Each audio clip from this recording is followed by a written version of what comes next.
Depuis le début l'année scolaire de 2022, Apolline Malherbe a dirigé le visage face à BFM TV. Just après Apolline Morning. Sa matinée pour l'histoire du RMC. Elle a orchestré une interview avec Olivier Véran-Labas ce lundi 27 mars 2023. Depuis que Emmanuel Macron a utilisé 49,3 pour que la réforme des pensions adoptée. La France a été ébranlée par une crise politique. Une nouvelle journée de mobilisation est prévue pour le mardi 28 mars. Tandis qu'Elisabeth Borne est déterminée à se reconnecter avec les syndicats. Olivier Véran a été confronté par Apolline de Malherbe sur son désir de ne plus utiliser 49.3 ans. Dehors des textes budgétaires. Je suis porte-parole du gouvernement. Donc je suis également porte-parole du Premier ministre.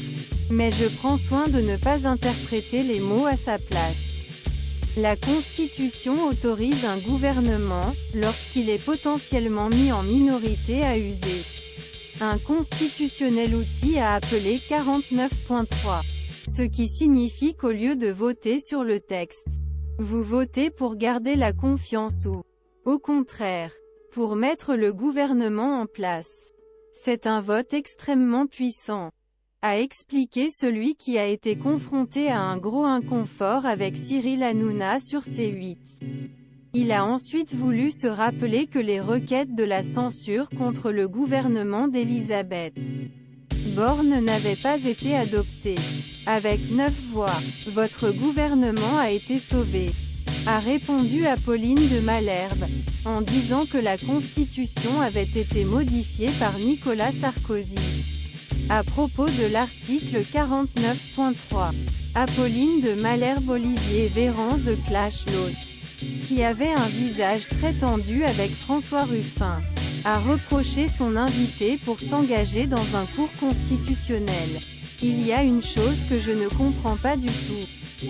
C'est là. Vous êtes en train de faire moi un cours constitutionnel. L'Olivier Véran s'est défendu de ne vouloir que se rappeler une base. Mais les gens ont très bien compris comment les 49,3 fonctionnaient, a déclaré Apolline de Malherbe. Le 49.3 n'est pas une arme gouvernementale qui serait tombée du chapeau. Si je comprends votre explication du texte, il n'y a rien de nouveau. Guillemets double. Laurent Berger l'a vécu comme une gifle. Quelques minutes plus tard, les débats se sont concentrés sur l'interview avec Emmanuel Macron à 13h, TF1 et France 2. Vous préférez garder le moment où c'est bien. Mais il y a aussi des moments où il a décidé d'être un peu moins gentil avec Laurent Berger de toute façon et de le citer à savoir, et de dire qu'il était dans une minorité, l'humiliant presque. Laurent Berger a dit ici qu'il l'avait expérimenté comme une gifle. Guillemets double. Apolline reprochait de Malherbe à Olivier Véran. Le dernier l'a ennuyé.